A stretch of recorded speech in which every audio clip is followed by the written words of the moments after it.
Hello everyone, I am Srinivasan. I work as a postdoctoral researcher at Microsoft Research India.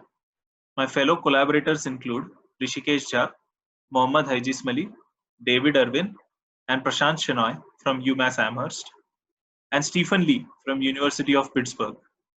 I'll be presenting our work titled Emission-aware energy storage scheduling for a greener grid. Let me start with initially motivating the problem.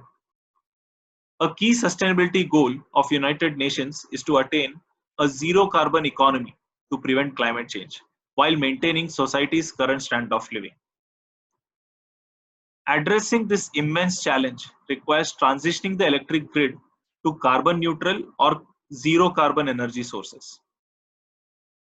From the table, it is clear that different energy sources have varying carbon footprint. To reduce the carbon footprint, one must minimize the energy usage when the fuel mix is from more polluting sources. However, the problem is not straightforward, as not all power plants from various fuel types can be dispatched on demand due to operational constraints.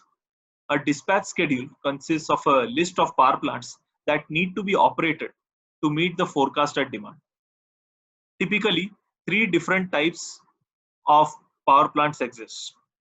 The base load power plants run to produce a somewhat fixed output. These power plants are operational throughout the year. The load following power plants have the capacity to modulate their output and are used to capture the daily and the seasonal variations in human energy usage.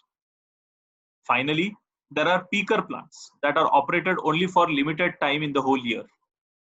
They basically work as a last resort to meet any spike in consumption. Here is a sample daily profile of the grid energy usage. As shown, the base load satisfies the minimum consistent demand. Nuclear and coal-fired plants fall in this category. Whereas coal, tidal, and fuel oil are used as load-following plants.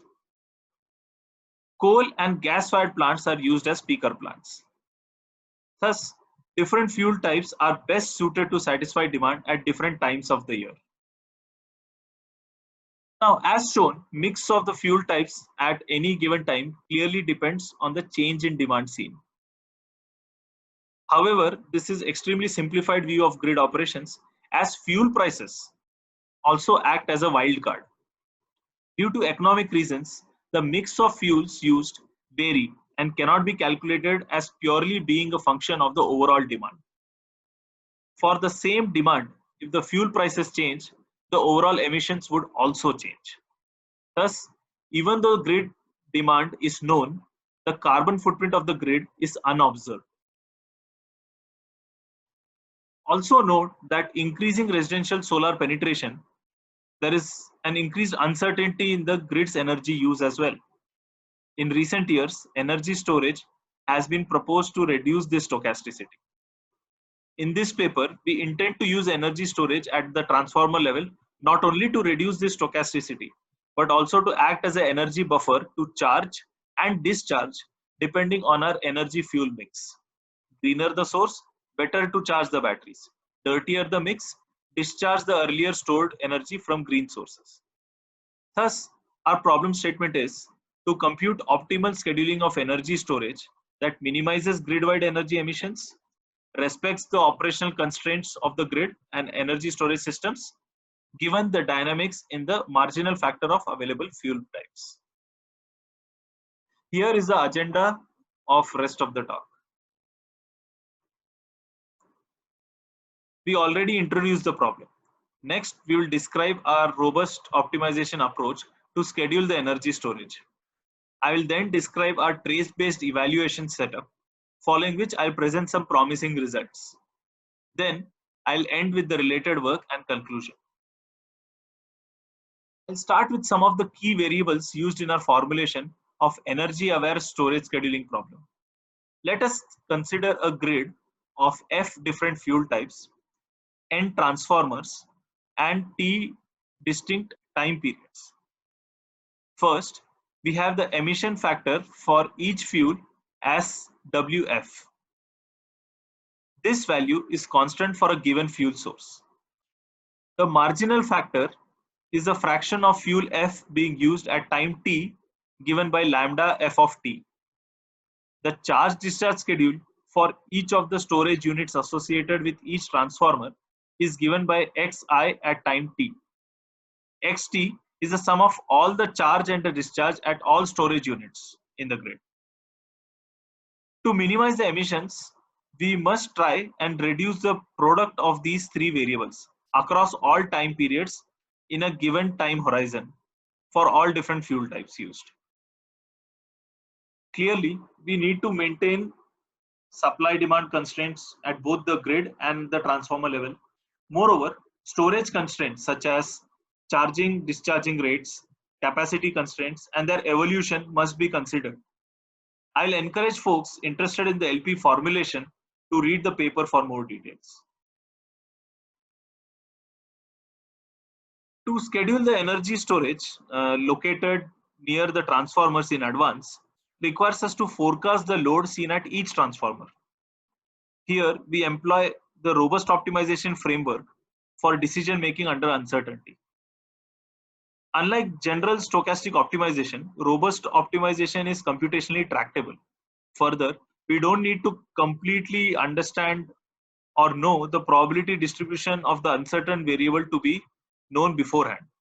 In our setting, the transformer load is the uncertain quantity, and the robust formulation only requires the range of values taken by these transformers. Geometrically, robust solutions can be visualized as follows.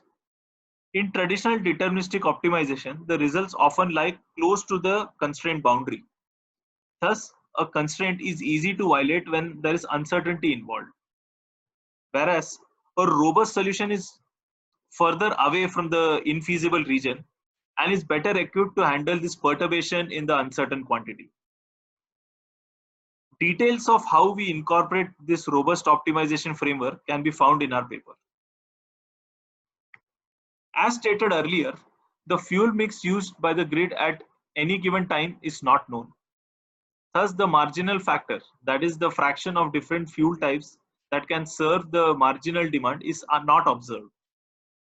As our formulation needed this quantity, we inferred these values from the distribution of prevailing fuel prices along with the market prices for electricity for the grid, that is the locational marginal price. Specifically, we used Gaussian membership function, a popular approach in fuzzy logic, to get the fuel mix at any given time. Here we have the Gaussian membership function at time t for the fuel F given as follows. Mu F is the monthly mean price of the fuel, whereas nu squared is the monthly variance in the fuel prices. Marginal factor for each fuel can be obtained by normalizing the output of its membership function with the sum of all the Gaussian membership function resulting from all the different fuel types. We'll next move on to evaluation setup. To measure the efficacy of our approach, we performed a grid scale evaluation consisting of 2-year-long trace of electric load dataset from a city in the New England region of United States. The dataset consists of 1,341 smart meters, which are connected to 100 transformers of varying sizes. As the dispatch schedules are generated a day in advance, we also generate storage schedules in 24-hour increments. This 24-hour period consists of discrete 5-minute intervals for which the energy storage schedule is computed. We compare a robust optimization-based linear programming model with 3 different baselines. Pre-day baseline uses our emissions-aware LP formulation without robust constraints using the previous day's transformer loads. Whereas online LP formulation uses day-ahead forecast loads, once again without the robust constraints. Offline optimal is a baseline that offers the upper bound for our approach. Essentially, here we have perfect knowledge of the load seen at each transformer 1 day in advance. We first discuss the results of our load forecasting approach.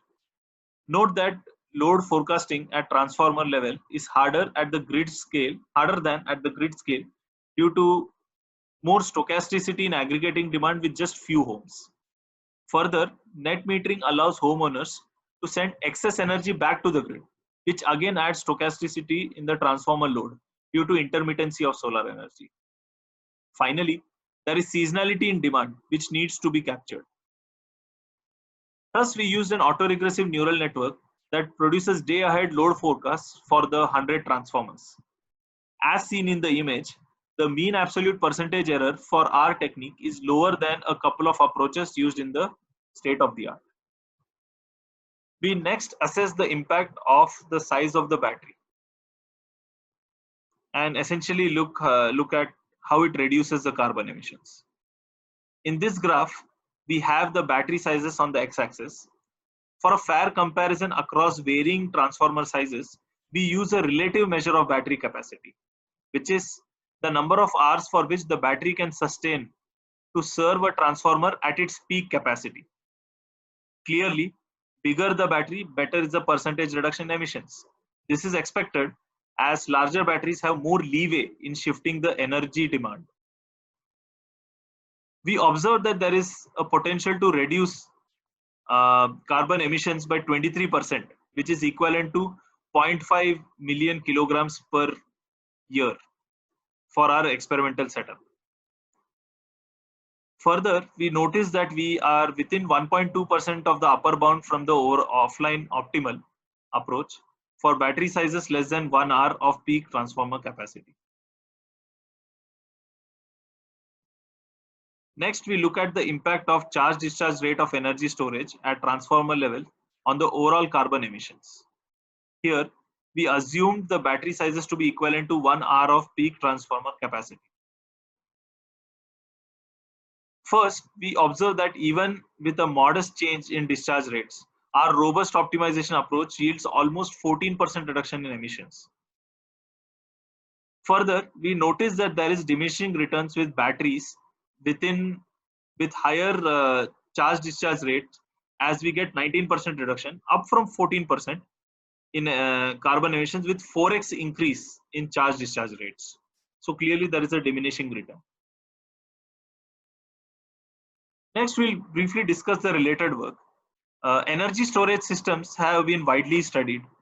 The use case include frequency regulation, cost arbitrage, and demand response.